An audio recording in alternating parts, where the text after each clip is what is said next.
nanti kita akan membicarakan tetap mengenai saluran terbuka, di mana yang akan kita bicarakan adalah mengenai jenis alirannya, kemudian persamaan-persamaan yang digunakan untuk perencanaan saluran terbuka, ada persamaan Chesi, persamaan Manning.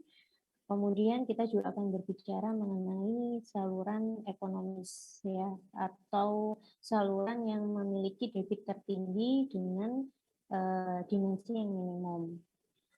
Nah, untuk yang pertama, kita kemarin sudah mengenal sedikit mengenai saluran terbuka ya. Saluran terbuka berarti permukaannya dia bebas, tidak tertutup atau tidak menggunakan pipa.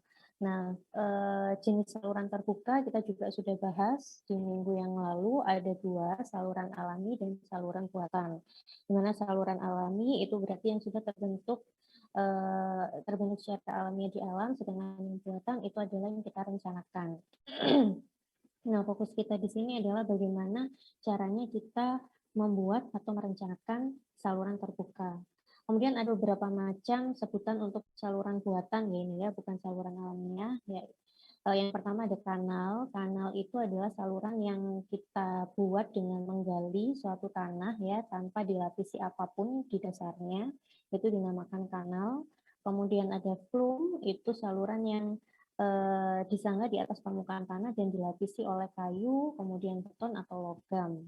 Kemudian ada kut, saluran yang sangat curam dengan dinding hampir vertikal, ini sangat jarang dijumpai ya sebenarnya.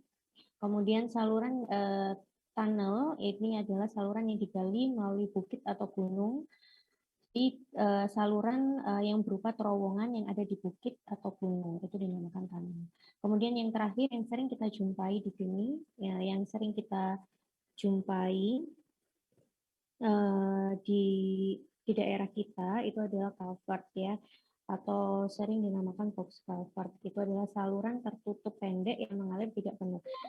Di sini bukan berarti dia termasuk saluran tertutup ya, melainkan dia termasuk saluran terbuka karena pada dasarnya culvert itu adalah saluran terbuka yang karena alasan tertentu dia ditutup. Jadi banyak sekali saluran-saluran yang besar ya, kemudian karena kepentingan misalkan perluasan jalan, kita harus menutup, nah itu yang dinamakan box culvert. Jadi tetap untuk mendesainnya kita tetap menggunakan prinsip dari saluran terbuka. Kemudian ini juga kita sudah pelajari ya mengenai simbol-simbol yang ada di dalam saluran terbuka. Ya, di sini ada dua potongan. Yang di sebelah kiri ini adalah potongan melintang atau cross section. Ya, yang kita bisa tahu P, kemudian A, kemudian T. Kemarin di slide atau di materi saya sebelumnya, T ini sama dengan B. Gitu ya. Kemarin saya infokan bahwa setiap literatur itu mempunyai notasi yang berbeda-beda. Jadi silakan gunakan notasi tergantung dari silakan menggunakan notasi terserah kalian asalkan itu berlandaskan dari literatur. Nah, di sini ada P. P itu adalah penampang basah ya, penampang basah atau keliling dari saluran tersebut. Jadi tergantung dari salurannya. Kemudian A ini adalah luas cross section ya, luasan yang terkena air atau luasan yang terisi oleh air di dalam saluran terbuka. Nah, tentunya A dan P ini itu tergantung dari geometri atau bentuk dari geometri saluran itu. Apakah dia berbentuk persegi atau berbentuk trapesium atau berbentuk setengah lingkaran atau berbentuk segitiga gitu ya. Nah, ini adalah cross section, sedangkan ini adalah potongan memanjang. Ini potongan melintang, sedangkan ini potongan memanjang. Kalau potongan memanjang itu, kita lihat saluran itu dari samping gitu ya. Jadi di sini ada dasar saluran, kemudian ini permukaan airnya, kemudian cross section ini didapat dari potongan memanjang. Ya, jadi kalau misalkan kita memotong gambar dari potongan memanjang, ini akan didapat potongan melintang atau potongan BB ini. Nah, di sini ada D, ada H, ada Z gitu ya. Memang ini agak sedikit berbeda definisi dari literatur ini. Kemarin kita mengidentifikasi bahwa Z itu adalah ketinggian dari garis referensi atau datum menuju ke dasar saluran. Ini adalah Z. Kemudian sedangkan yang ini kita namakan H. Nah, kemudian ini dia memiliki definisi tertentu ya. Jadi H itu adalah ketinggian dari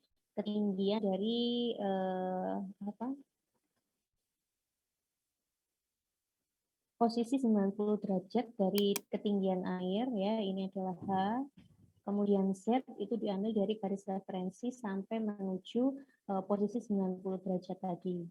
Sedangkan D itu dilihat dari 90 derajat dari dasar saluran. Ketinggian dari 90 derajat dilihat dari dasar saluran.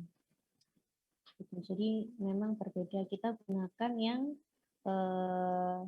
yang pertemuan yang lalu ya. Jadi step ini adalah ketinggian dari garis referensi atau datum menuju ke dasar saluran, sedangkan H itu adalah ketinggian air. Nah, notasi-notasi seperti ini itu yang kita gunakan untuk merencanakan saluran terbuka ya, baik itu merencanakan salurannya, ya, dimensinya ataupun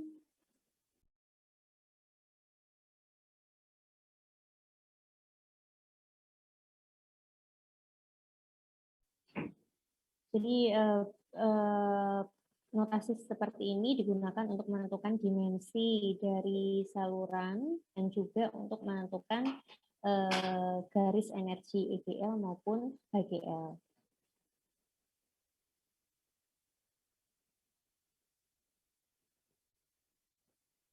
Ini sama seperti yang tadi ya, H itu adalah kedalaman aliran vertikal. Jarak vertikal antara titik terendah pada dasar saluran dan permukaan air, ya. Kemudian D ini adalah kedalaman air normal atau kedalaman yang diukur secara tegak lurus dari dasar saluran. Kemudian Z itu adalah elevasi. Kemudian T adalah lebar potongan melintang pada permukaan air atau kita sebut dengan B.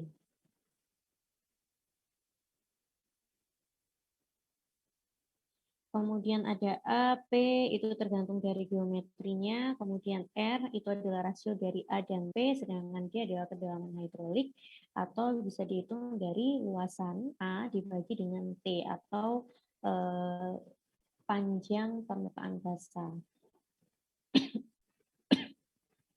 Nah, persamaannya kita kemarin juga sudah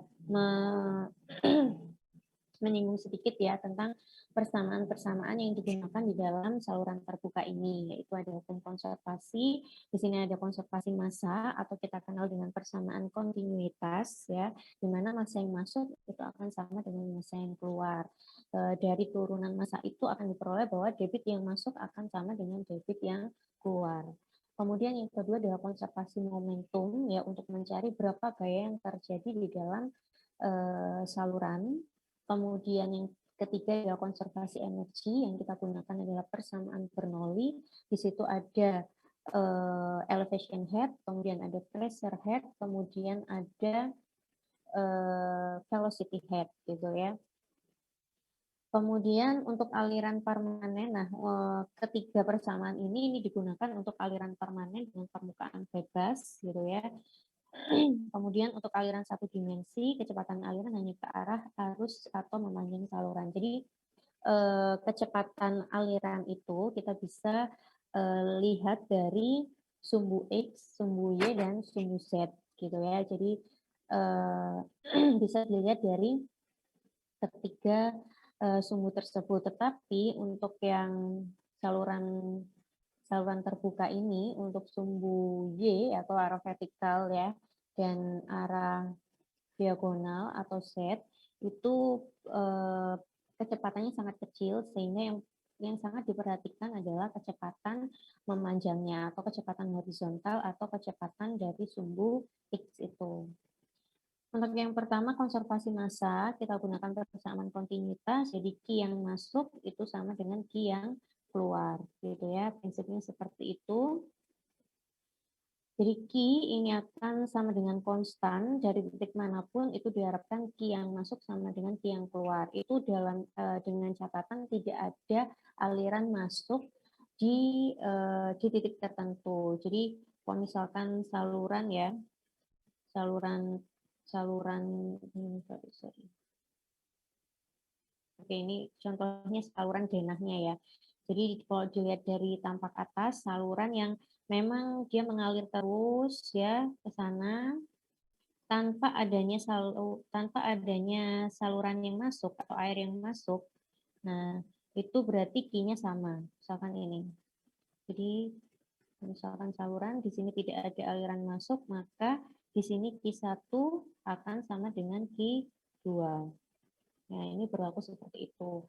Berbeda jika misalkan ada aliran masuk atau ada saluran yang menyambung di saluran tersebut.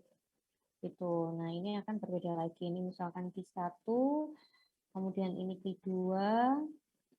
Nah, ini sudah tidak sama lagi. Ini ada lagi 3.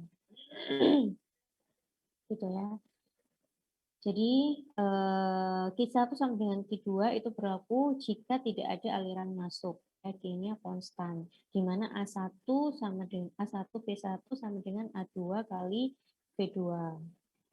Nah, kemudian yang konservasi energi kita gunakan hukum Bernoulli, persamaan Bernoulli yang menyatakan bahwa jumlah energi air dari setiap aliran yang melalui suatu penampang saluran ya, misalkan di sini ada penampang 1 dan penampang 2 dapat dinyatakan sebagai jumlah fungsi air, tinggi tekanan, dan tinggi kecepatan. Jadi jumlah fungsi air, atau kita namakan Z ya, kemudian tinggi tekanan, dan tinggi kecepatan. Di sini Z itu adalah elevation head, tinggi tekanan, berarti di sini adalah pressure head, kemudian yang terakhir adalah tinggi kecepatan, berarti velocity head. Ini ya, ada head energi ya maksudnya.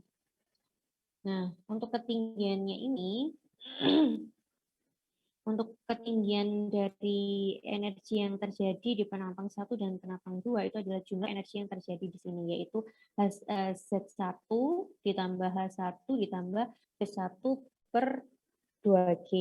Nah, di sini D cos theta, ada cos theta. Cos theta adalah kemiringan dari saluran ini. Jika kemiringan saluran ini kecil, maka dianggap 0 derajat ya. Jadi cos tetanya itu adalah 1. Jadi di sini ini sama dengan H. Ya, karena tadi D itu adalah ketinggian air yang diukur 90 derajat dari si dasar saluran. Maka dari itu ditulis D cos theta. Sedangkan cos tetanya itu dasar salurannya slope-nya atau kemiringannya sangat kecil sehingga jika dihitung cos 0 sama dengan 1, maka di sini sama dengan B atau sama dengan H1. Nah, menurut prinsip kekayaan energi, jumlah tinggi fungsi energi pada penampang 1 di hulu akan sama dengan jumlah fungsi energi pada penampang 2 di hilir. Ya, jadi fungsi energi yang ada di hulu itu akan sama dengan fungsi energi yang ada di hilir. Jadi jadi bisa dinyatakan sebagai Z1 ditambah D1 cos theta ditambah alfa dikalikan P1 kuadrat per G. Alfa ini juga alfa ini konstanta konstanta ya. Jadi nilainya itu 1,01. Maka dari itu di persamaan Bernoulli atau dalam perhitungan ini tidak dihitung karena sangat kecil ya, 1,01 itu sama dengan 1 dikali P1 kuadrat 2G. Maka biasanya tidak ditulis lagi. Sama dengan Z2 ditambah D2 cos theta ditambah alfa 2 dikalikan P2 kuadrat dibagi G ditambah HF. Nah, di sini ada HF.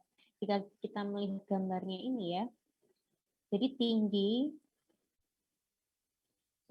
garis energi itu yang atas ini, ya kalau kita kenal ada EGL dan HGL ya. Kalau EGL itu berarti totalnya, ini EGL, sedangkan HGL-nya itu ada di sini. Nah, ini IGL, kemudian ini HGL. Nah, seharusnya total energi keseluruhan itu akan sama dari hulu ke hilir. Nah, di sini ada perbedaan. Ini memang seharusnya ada perbedaan ya. Kalau misalkan tidak ada perbedaan seperti ini, maka dianggap air tidak mengalir. Nah, perbedaan itu dinamakan kehilangan energi yang terjadi di hulu ke hilir yang dinamakan dengan HF. Jadi maka dari itu di sini Z1 ditambah D1 cos theta ditambah V1 kuadrat per G itu akan sama ditambah dengan HF. Nah, untuk saluran yang kemiringannya kecil, maka samaan ini ya, yang saya sudah sebutkan di awal.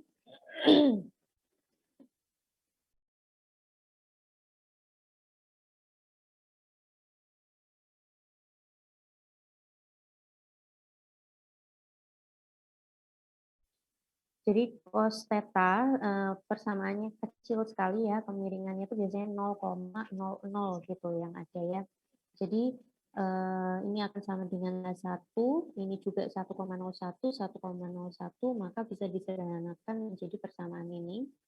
Z1 ditambah H1 ditambah V1 kuadrat per G sama dengan Z2 ditambah H2 plus V kuadrat per G. Coba dicek ya. 2G atau G ya? Ada yang masih ingat persamaan Bernoulli di mekanika fluida 1? 2G, Bu. Iya. Oke ya, di sini 2G ya. 2G, 2G. Jadi Z1 ditambah H1 ditambah V1 kuadrat per 2G sama dengan Z2 ditambah H2 ditambah V2 kuadrat per 2G ditambah dengan HF. Ini harus ada. Kalau nggak ada HF, berarti airnya tidak bisa mengalir. Z adalah fungsi titik di atas garis referensi atau jarak dari garis referensi menuju ke dasar saluran, ya dasar saluran atau DS. Kemudian H itu adalah fungsi tekanan di suatu titik ya tekanan di pertemuan lalu. Saluran terbuka ini merupakan saluran yang tidak bertekanan. Jadi tekanannya itu atau gaya yang terjadi di dalam saluran terbuka itu berasal dari tekanan hidrostatis atau berdasarkan nilai hanya ketinggian airnya. Jadi di sini H adalah ketinggian air ya, ketinggian dari dasar saluran sampai ke permukaan bebas ya. Kemudian V adalah kecepatan aliran ya, satuannya meter per second, sedangkan G adalah gaya gravitasi bumi ya 9,82.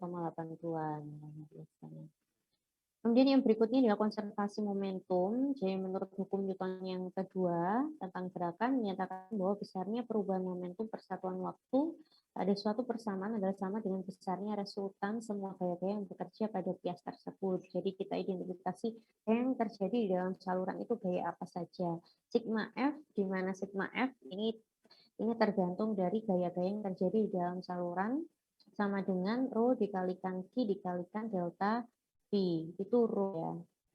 Kemudian berdasarkan identifikasi gaya yang ada di dalam saluran, di sini ada P1, ada P2 ya, di mana yang searah aliran itu nilainya positif, sedangkan yang berlawanan dengan arah aliran itu bermuatan negatif gitu ya. Jadi P1 itu yang mendukung aliran air, sedangkan P2 itu yang menghambat atau menahan dari aliran air. Di sini ada FA, ada FF gitu ya, ada W sin theta. Kemudian diidentifikasi ya P1 dikurangi P2, jadi P1 dikurangi P2 dikurangi FA dikurangi FF ditambah dengan W sin theta. P adalah tekanan hidrostatis, kemudian W adalah berat volume, kemudian S0 adalah kemiringan dasar saluran. Kemudian ternyata punya Zoom saya tidak lisens ya. Jadi kemungkinan 10 menit lagi ini akan mati. Nanti minta tolong Andini ya. Andini atau Cynthia nanti membuat room baru ya dan di-share kembali ke saya dan teman-temannya. Oke, Baik, kemudian Bu. ya, terima kasih. Kemudian ada FA, ada FF. FA ini adalah tekanan udara pada permukaan air bebas gitu. Sedangkan FF itu adalah gaya yang terjadi akibat dipengaruhi oleh dasar saluran. Dasar saluran kita tahu bahwa dia akan memberikan ketahanan air ya, itu yang membuat air itu juga akan mempengaruhi kecepatan dari air. Jadi semakin kasar dasar saluran, maka semakin kecil kecepatan airnya.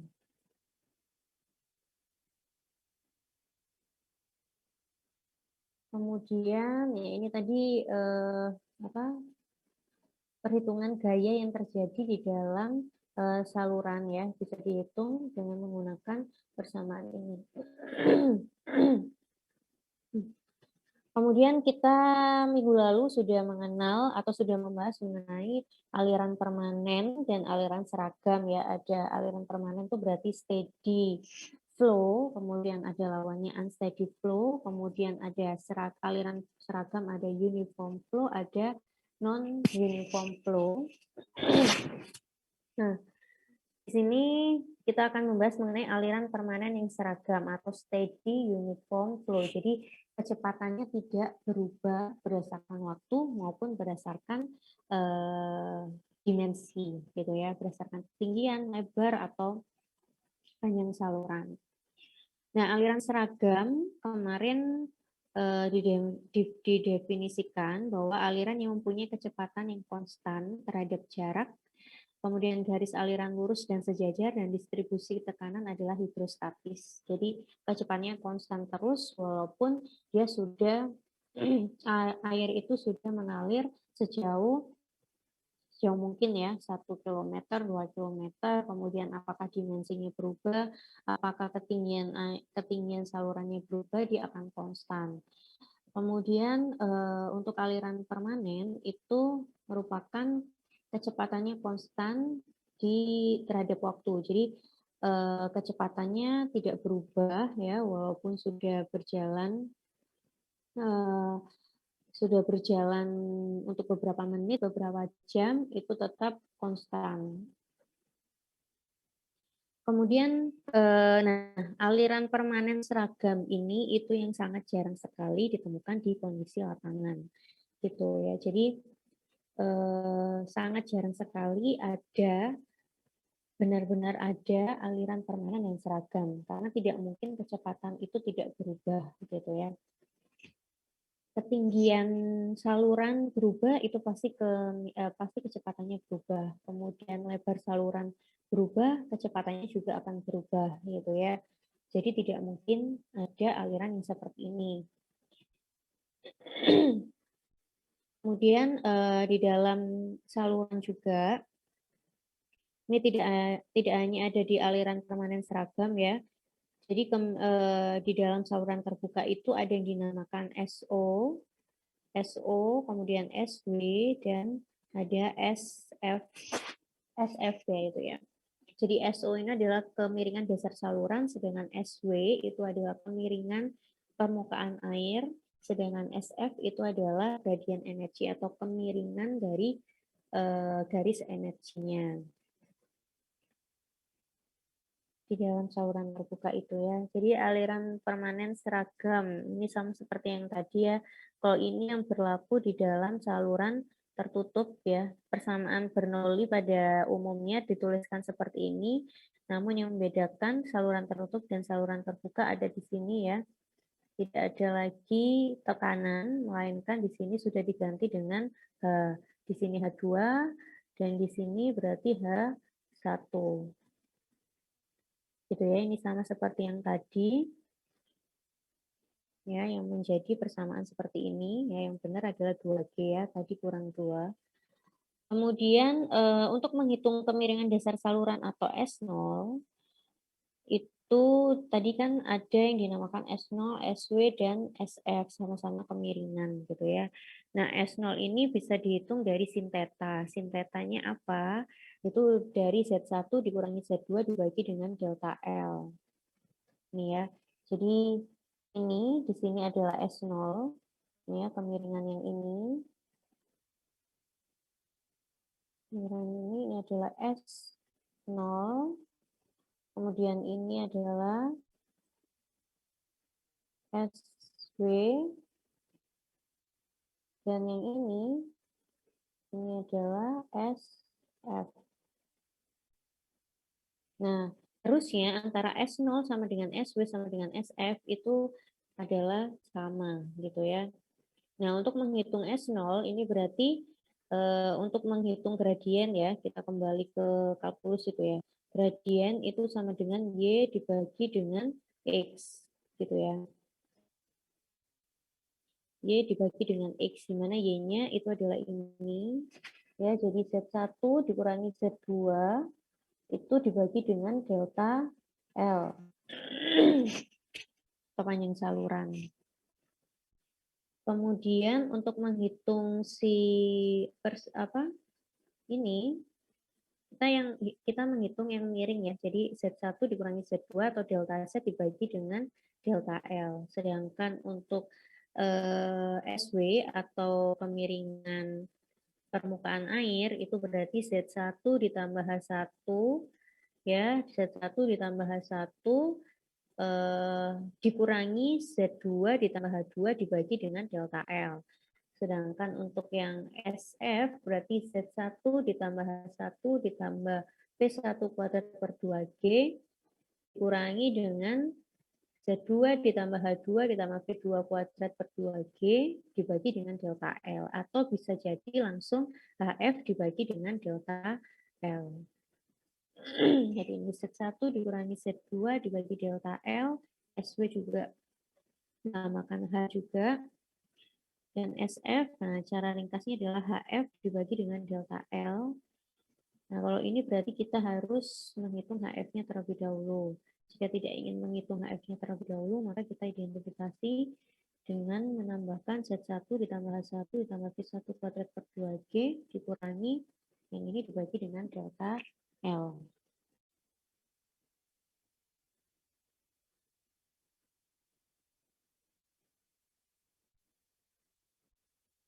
Kemudian aliran permanen seragam adalah konsep ideal di mana sebenarnya jarang ditemukan di lapangan, gitu ya. Jarang ditemukan di alam dan bahkan di laboratorium sekalipun. Jadi untuk penelitian di laboratorium itu juga sangat jarang sekali. Kemudian penampang saluran alami biasanya berbentuk tidak teratur sehingga untuk debit aliran yang tetap tidak didapati garis muka air yang sejajar dengan garis dasar saluran. Jadi untuk yang alami, dasar salurannya itu tidak semulus dengan dasar saluran yang ada di buatan. Maka dari itu kita agak kesusahan ya kalau misalkan yang buatan itu tidak lurus seperti itu.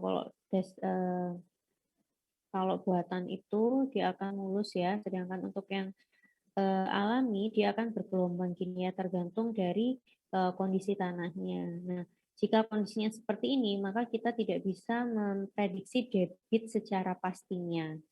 Ya, kita tidak tahu debit secara pastinya. Gitu, karena kita untuk memprediksi luasannya dan keliling basahnya itu akan sangat sulit. Kemudian untuk pemakaian praktis, jika alirannya permanen dan perubahan lebar kedalaman air serta arah salurannya adalah kecil, maka aliran dapat dianggap seragam. Jadi di lapangannya atau pemakaian secara praktisnya, jika perubahan lebar, kemudian kedalaman air dan arah saluran kecil, maka aliran dapat dianggap seragam. Jadi aliran seragam itu dilihat dari berdasarkan dimensinya ya. Jadi kalau misalkan hanya konstan, kecepatannya itu akan berubah, akan tetap walaupun hanya berubah. Kemudian walaupun lebarnya berubah. Kemudian arah alirannya berubah gitu. Itu adalah aliran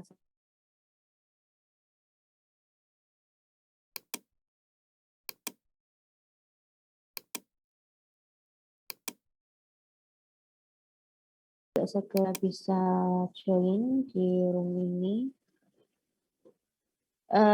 Jadi tadi kesimpulannya adalah untuk aliran permanen seragam itu sangat jarang sekali ditemukan di praktisnya atau di lapangannya. Namun jika alirannya itu jika memang alirannya itu tidak berubah sangat kecil saat lebarnya berubah dan kedalaman air berubah, kemudian arah saluran juga berubah, maka aliran dapat dianggap seragam. Ya.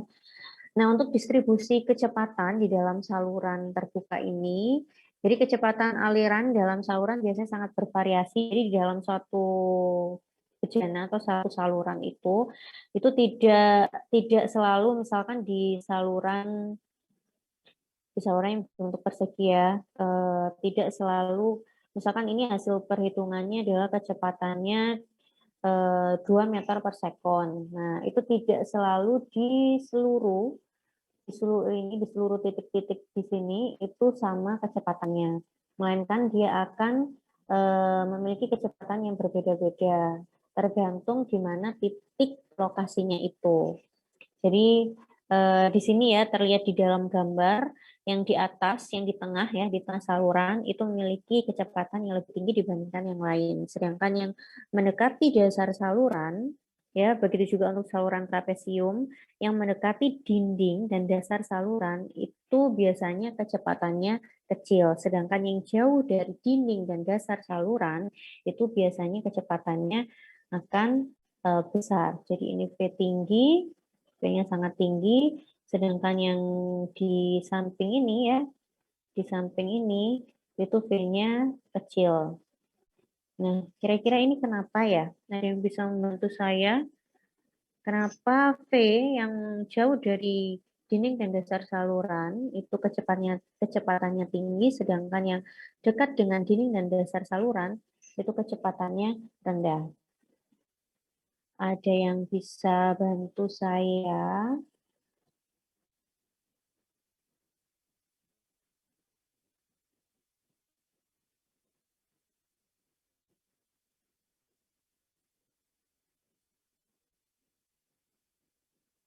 Dian Novitasari. Dian Novitasari ada? Ada, Bu. Oke. Dian kira-kira kenapa nih? Kalau menurut saya, Bu, kayaknya karena adanya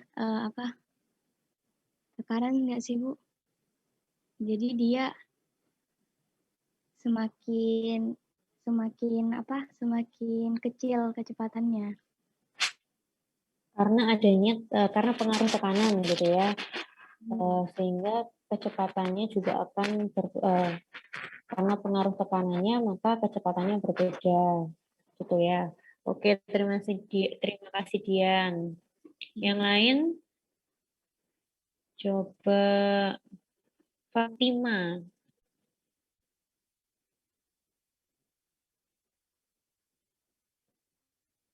Fatima, cek suara Fatima.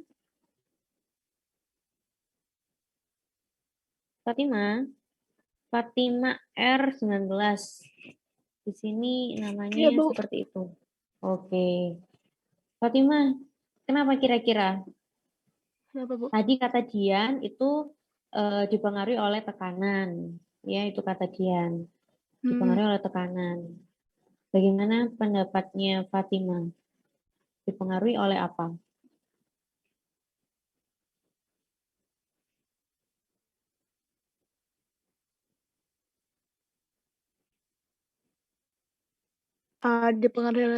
Menurut saya Dian betul, Bu, dipengaruhi oleh tekanan. Dipengaruhi oleh tekanan, betul ya. Oke, berarti Fatima setuju dengan Dian. Yang lain satu lagi deh. Ya, Bu, dari izin menjawab. siapa ini? Cynthia. Oke, silakan Cynthia. Kalau menurut saya dipengaruhi oleh koefisien gesek di dinding, Bu. Oke, koefisien gesek di dinding. Ya, koefisien gesek di dinding ya. Oke, terima kasih Cynthia. Koefisiennya. Nah, di sini sebenarnya tertulis ya. Terima kasih Cynthia, Dian, dan Fatima tadi ya. Kecepatan aliran dalam saluran biasanya sangat bervariasi dari satu titik ke titik lainnya. Dan hal ini disebabkan adanya tegangan geser, ya tegangan geser di dasar dan di dinding saluran, dan keberadaannya di permukaan bebas. Nah, tipikal distribusi kecepatan pada beberapa tipe dapat dilihat pada ini. Dipengaruhi oleh tegangan geser, ya. Nah, tegangan geser ini itu dipengaruhi oleh itu tadi yang disampaikan oleh si Cynthia. Jadi berdasarkan dari koefisien kekasaran dari dinding atau dasar saluran yang kemarin kita sudah pelajari di persamaan Manning ya.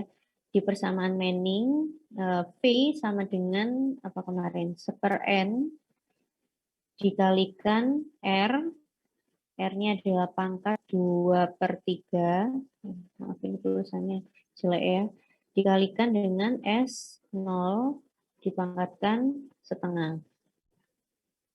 Nah, di sini ada kecepatan, di sini ada N. N ini adalah koefisien kekasaran.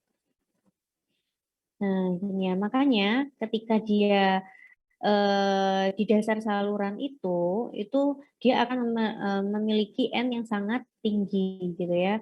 Nah, karena N-nya tinggi ini maka kecepatannya akan menurun gitu. Sedangkan yang di tengah ya, di atas atau yang di tengah dan di atas permukaan air itu N-nya sangat kecil gitu ya. Tidak dia masih dipengaruhi oleh koefisien tetapi dia sangat kecil N-nya sehingga V-nya akan lebih besar. Jadi jawabannya adalah kecepatan ini tergantung dari koefisien kekasaran dari dinding dan dasar saluran. Ya, maka dari itu yang di dekat dinding dan dasar itu akan memiliki kecepatan yang berbeda.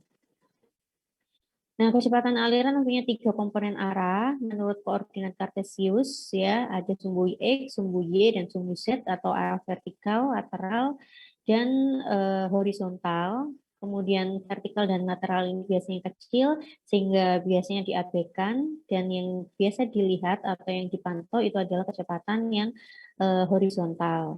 Nah, komponen kecepatan ini bervariasi terhadap kedalaman dari permukaan air. Kalau misalkan digambarkan ya sumbu X-nya, ini ketinggiannya, kemudian ini adalah kecepatannya, maka yang paling tinggi adalah yang di permukaan, ya di permukaan. Sedangkan yang dekat dengan dasar saluran dia akan kecil kecepatannya.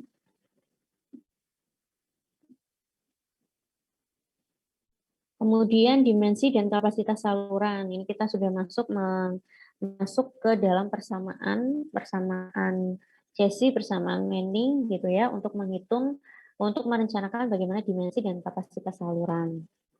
Nah, untuk yang pertama adalah persamaan Chessy. Chessy ini adalah seorang insinyur Prancis ya. Nama lengkapnya adalah Antoine Chessy. Pada tahun 1769 ini dia merumuskan persamaan kecepatan untuk aliran seragam yang sangat terkenal, yang masih banyak dipakai sampai dengan sekarang. Dan dalam penurunan rumus Chessy ini digunakan beberapa asumsi. Yang pertama adalah alirannya adalah permanen atau steady flow, ya. Kemudian kemiringan dasar saluran adalah kecil. Kemudian saluran adalah berbentuk prismatik. Nah, biasanya yang menggunakan persamaan Chessy itu adalah saluran-saluran yang menggunakan geometri prismatik. Ini seperti yang tadi ya, jadi menggunakan persamaan momentum ya, sigma F sama dengan dilihat diidentifikasi gaya-gaya yang terjadi di saluran tersebut, ada P1, P2, Vx atau V sin theta ya, dikurangi FF dan FA, di mana FF itu kita bisa hitung dengan apa ini ya istilahnya kok bacanya ya,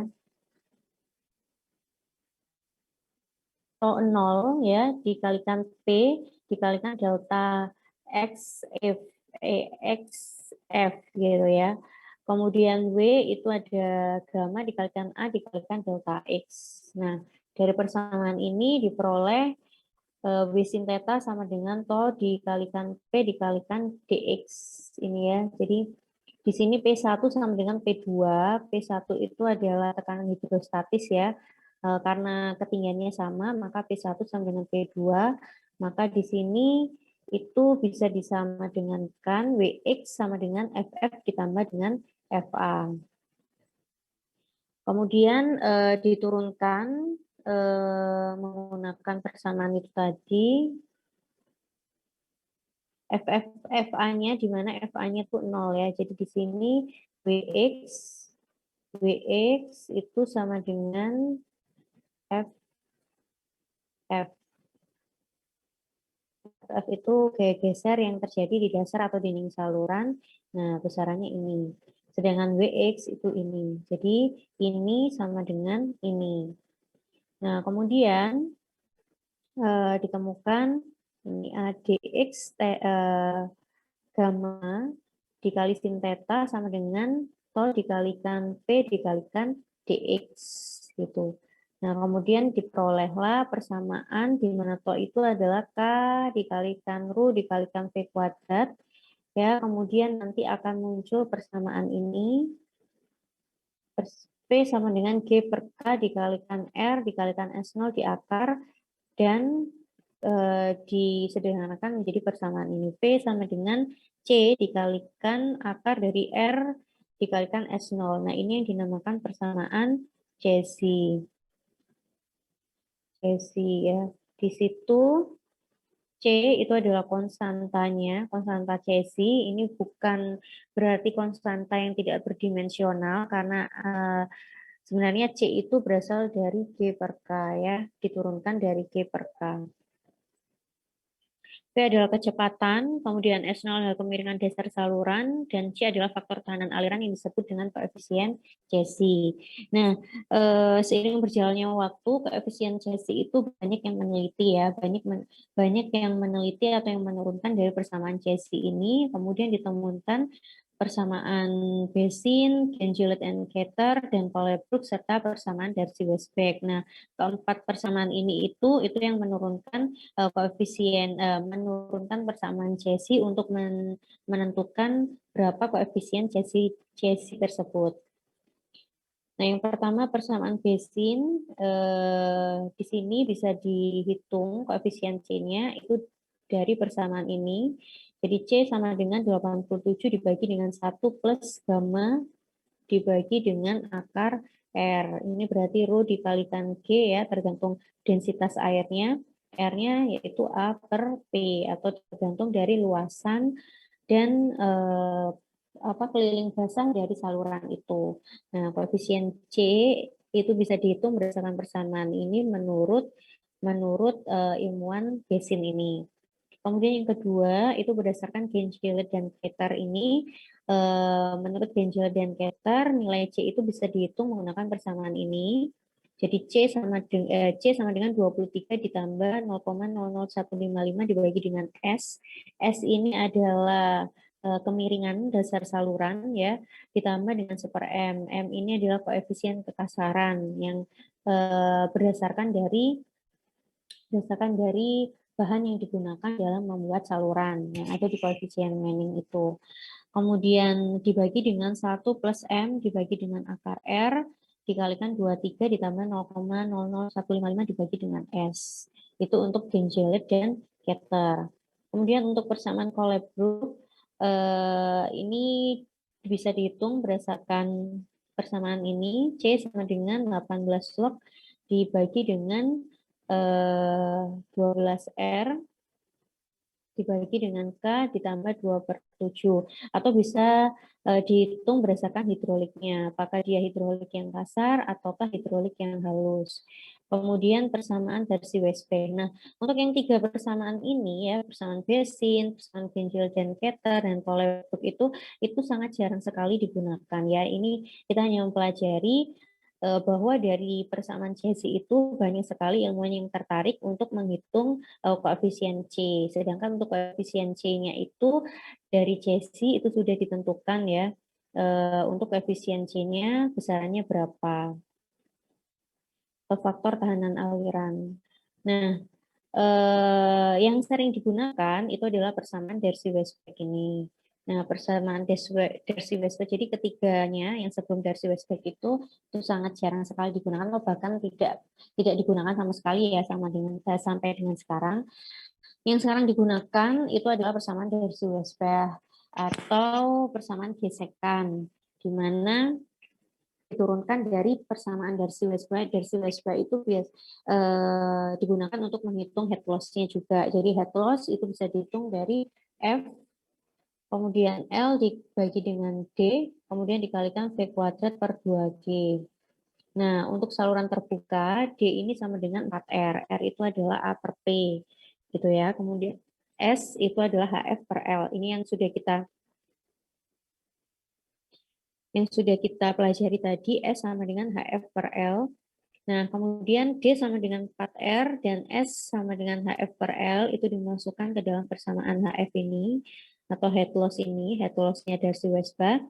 Nah, kemudian dimasukkan ke persamaan, dari persamaan ini disubstitusikan, D sama dengan 4R dan S sama dengan HF per L, atau ketemu HF ini sama dengan S dikalikan L, maka ketemulah persamaan kecepatan Darcy-Weisbach ini dan ditemukan koefisien C. Tadi kan persamaan Cesi itu adalah C dikalikan dengan akar R dikalikan S0. Nah, berarti di sini adalah koefisien C-nya. Ini adalah koefisien C-nya, 8G per F dipangkatkan setengah, gitu ya. Karena R dikalikan S itu sama dengan persamaan Cesi tadi ya. HF kehilangan energi akibat geseran. F adalah faktor geseran dari Darcy-Weisbach. Ya, sudah ketetapan di sini F-nya. Kemudian L-nya adalah panjang pipa, D adalah diameter pipa, V kecepatannya, G kecepatan gravitasi, E radius hidrolik, S kemiringan. Kemiringan energi boleh, kemiringan permukaan boleh, kemiringan dasar saluran boleh, gitu ya. Jadi yang sering digunakan itu adalah koefisien yang berdasarkan Darcy-Weisbach ini. Nah, selain Cesi, itu ada persamaan Manning. Nah, persamaan Manning ini itu juga lebih populer ya dibandingkan persamaan Cesi, atau yang sering digunakan itu adalah persamaan Manning. Karena kenapa persamaan Manning itu jelas di dalam persamaan tersebut itu jelas-jelas tergantung dari bahan dari pembuat saluran itu atau koefisien kekasaran itu. Nah, maka dari itu persamaan Manning ini yang sering digunakan untuk merencanakan saluran terbuka, untuk merencanakan saluran drainase ya kita menggunakan persamaan Manning. Karena itu sering sekali orang-orang menyebutkan bahwa kalau anak TL itu pasti paham sekali atau hafal di luar kepala bagaimana persamaan Manning gitu ya. Manning, kemudian Nase-Milling, Darcy-Weisbach itu yang sering digunakan oleh kita-kita sebagai ahli teknik lingkungan. Nah, seorang insinyur Irlandia bernama Robert Manning ya pada tahun 1889 mengemukakan sebuah rumus yang akhirnya diperbaiki menjadi rumus yang sangat terkenal, yaitu V sama dengan 1 per N dikalikan R pangkat 2/3 dikalikan S pangkat setengah, di mana N dikenal sebagai koefisien kekasaran Manning, dan perlu dicatat bahwa N ini bukan non-dimensional tetapi berdimensi T dikalikan L dipangkatkan min 1/3. Jadi N itu bukan konstanta lepas tanpa dimensi ya, tanpa satuan, melainkan N itu dia tetap memiliki satuan dan memiliki dimensi. Nah, karena yang terpopuler adalah rumus kecepatan Cesi dan Manning, maka kedua rumus ini itu bisa ditarik hubungan antara persamaan Cesi dan Manning itu, ya ditarik suatu korelasi yaitu koefisien Cesi, karena sama-sama ya kalau kecepatan berdasarkan persamaan Cesi itu tadi itu sama dengan V sama dengan C dikali dengan R dikali dengan S0. Nah, sedangkan persamaan Manning itu juga seperti ini, ada R, ada S gitu. Maka dari itu kita bisa korelasikan ya ketemulah, jadi 1/n dikalikan R2/3 dikali S pangkat setengah itu sama dengan C dikalikan R dikalikan S0 di akar, ya pangkat setengah juga ini R pangkat setengah, S0 pangkat setengah, maka diperoleh korelasi antara Cesi dan Manning itu adalah seperti ini. C sama dengan R pangkat 1/6 dibagi dengan N. Jadi kita bisa menghitung berapa koefisien Cesi juga berdasarkan persamaan berdasarkan Manning, berdasarkan koefisien Manning. Jadi kalau misalkan kita membuat saluran terbuka dengan bahan baku beton gitu ya. Nah, beton ini N-nya sekitar 0,0015. 0,015 atau 0,0015 ya.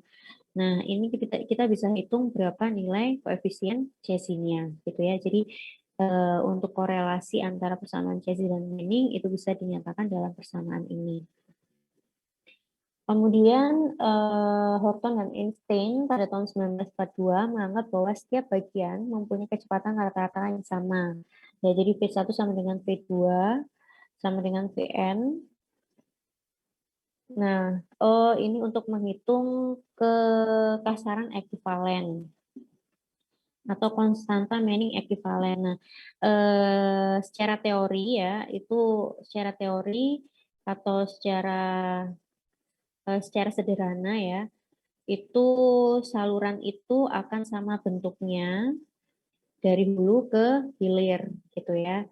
Akan sama bentuknya dari hulu ke hilir dan akan sama dasar salurannya. Akan sama penyusun dasar atau dinding salurannya gitu. Tetapi pada kenyataannya itu dari hulu ke hilir itu kenyataannya itu akan memberikan dimensi yang berbeda dan salurannya dan dasar bahan pembuat salurannya juga berbeda gitu. Nah, kenapa kok bisa berbeda? Itu bisa dari proses pembuatannya yang pertama misalkan bentuknya kotak, bahannya beton itu dibangun pada tahun 2010 misalkan ya. Kemudian di pengembangannya menggunakan trapesium, kemudian bahan bakunya, bahan pembuat salurannya itu adalah kayu atau semen gitu ya. Jadi bisa jadi itu berbeda-beda. Misalkan di sini ada kotak, kemudian disambung dengan trapesium. Nah, ini berarti kita harus menghitung koefisien Manning yang ekivalen. Misalkan ini terbuat dari beton, ya, sedangkan ini terbuat dari semen. Nah, untuk menghitung kecepatan yang ada di sini, ya, di sini, pokoknya di sini ya, di area ini, itu berarti kita harus menghitung N ekivalen. Ini ada N1, kemudian di sini ada N2. Karena ini misalkan ini dari beton, ini dari semen. Ini dari semen. Dan bentuknya juga berbeda. Nah, untuk menghitung kecepatan ini berarti kita harus identifikasi yang dinamakan N ekivalen. Kemudian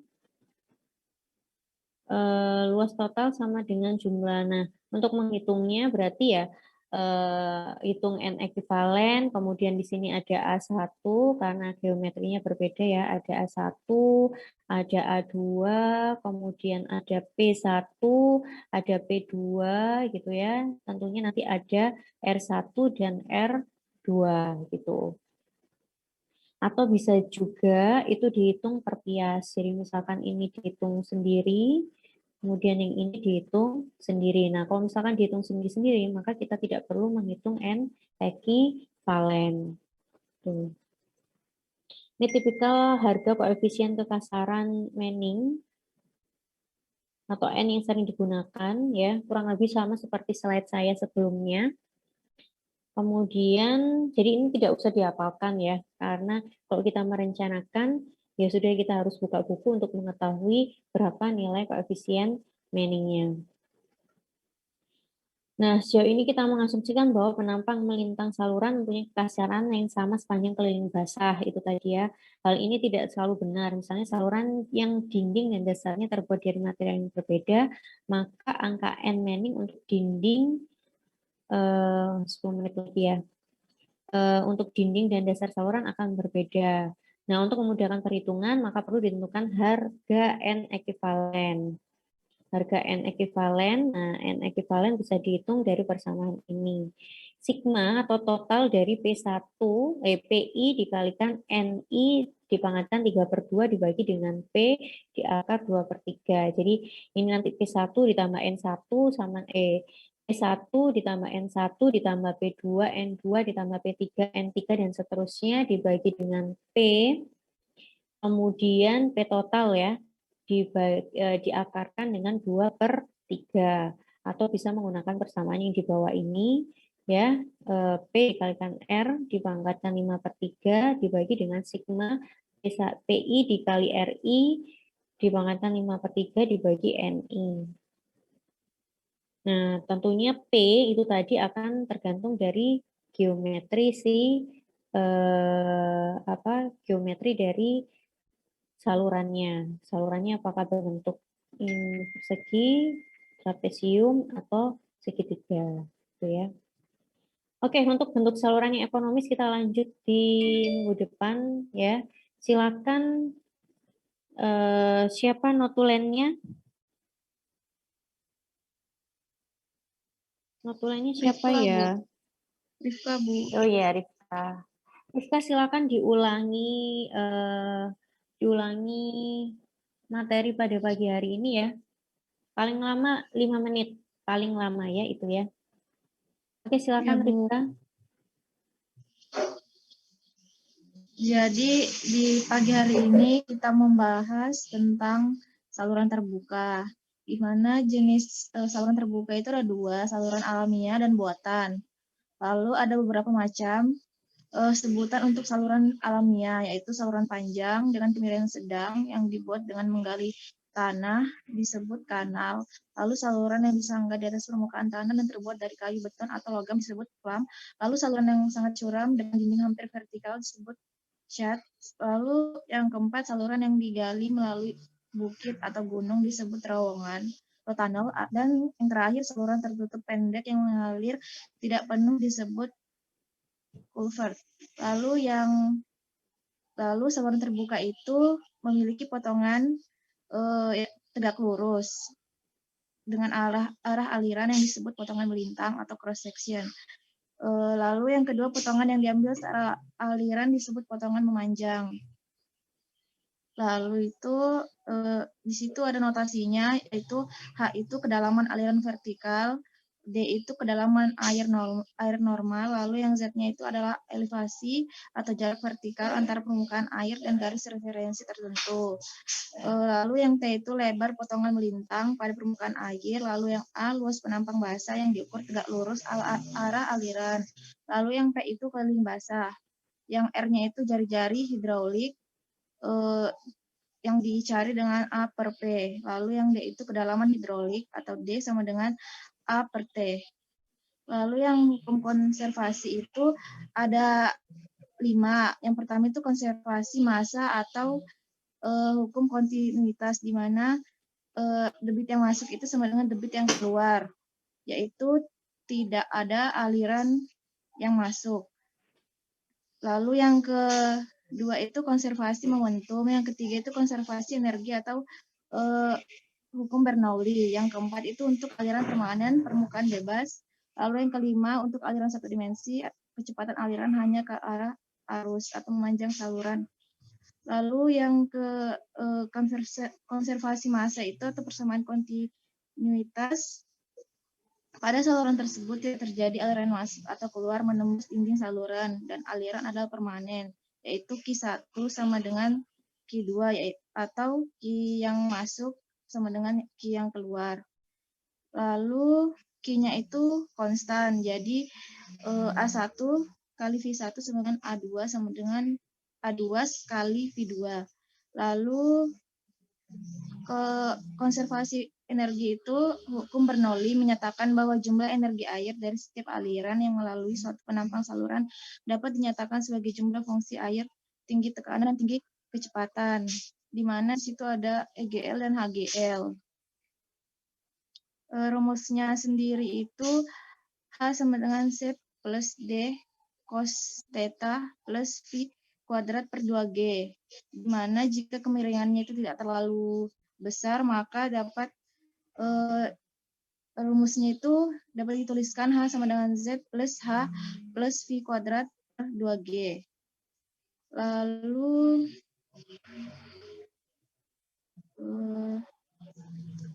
konservasi energi ini Z-nya itu fungsi titik di atas garis referensi, lalu yang hanya itu ketinggian, lalu V itu kecepatan aliran dan G gaya gravitasi bumi. Lalu konservasi momentum. Menurut hukum Newton kedua tentang gerakan menyatakan bahwa besarnya perubahan momentum persatuan waktu pada suatu persamaan adalah sama dengan besarnya resultan semua gaya-gaya yang bekerja, yaitu delta F atau gaya-gaya yang bekerja itu sama dengan P dikali Q dikali delta V. Lalu di mana P1 sama dengan P2 ditambah W sin theta dikurang FF dikurang FA sama dengan PQ dikali V2 per V1, di mana P itu tekanan hidrostatis, W itu berat volume, lalu S0 itu kemiringan dasar saluran, FA tekanan udara pada muka air bebas. Lalu yang terakhir FF itu gaya geser yang terjadi akibat kekasaran dasar. Lalu itu aliran permanen seragam atau steady uniform flow. Aliran seragam adalah aliran yang mempunyai kecepatan konstan terhadap jarak garis aliran lurus dan sejajar dan distribusi tekanan. Lalu untuk aliran permanen ini berarti dia kecepatannya konstan terhadap waktu. Kemiringan dasar itu ada pada saluran itu ada 3, yaitu kemiringan dasar saluran atau SO, terus kemiringan permukaan air atau SW, dan kemiringan gradien energi atau SF. Itu pada aliran permanen seragam itu sama. Lalu dikenal juga dalam aliran permanen seragam itu ada hukum Bernoulli. Untuk kebanyakan saluran alamiah, harga theta dalam hukum Bernoulli itu sangat kecil, sehingga cos theta-nya itu dapat diabaikan. Jadi cos theta-nya itu cos 0 itu sama dengan 1. Jadi bisa diganti dengan ketinggian, yaitu H. Lalu rumus kemiringan dasar saluran atau S0 itu sama dengan Z1 dikurang Z2 dibagi delta L atau delta Z sama dibagi delta L. Lalu kemiringan muka air atau SW yaitu Z1 ditambah H1 dikurang Z2 ditambah H2 per delta L. Lalu kemiringan gradien energi itu SF sama dengan HF per delta L, di mana HF itu Z1 plus H1 plus V1 kuadrat per 2G dikurang Z2 plus H2 plus V2 kuadrat per 2G. Lalu aliran tetap seragam ini memiliki konsep ideal, di mana sebenarnya jarang ditemukan di alam dan bahkan di laboratorium itu jarang ditemukan. Penampang saluran alami biasanya berbentuk tidak teratur, sehingga debitnya tidak tetap. Untuk pemakaian praktis, aliran permanen dan perubahan lebar kedalaman air dan arah saluran adalah kecil, maka aliran dapat dianggap seragam. Lalu distribusi kecepatan. Kecepatan aliran dalam saluran biasanya sangat bervariasi dari satu titik ke titik lainnya. Hal ini disebabkan adanya tegangan geser, di mana semakin dekat aliran di dasar permukaan, maka dia akan semakin lambat karena dipengaruhi oleh koefisien gesek. Oke, terima kasih Rifka. Jadi tadi Rifka sudah mereview sangat jelas sekali ya dari awal materi sampai di distribusi kecepatan. Kemudian selanjutnya itu ada N ekuivalen, kalau nggak salah ya. N ekuivalen, dan sebelumnya ada persamaan Cesi dan persamaan Manning. Itu yang intinya di situ ya, kita sudah mengenal bagaimana persamaan Cesi dan persamaan Manning, itu nantinya yang kita akan gunakan sebagai dasar untuk pertemuan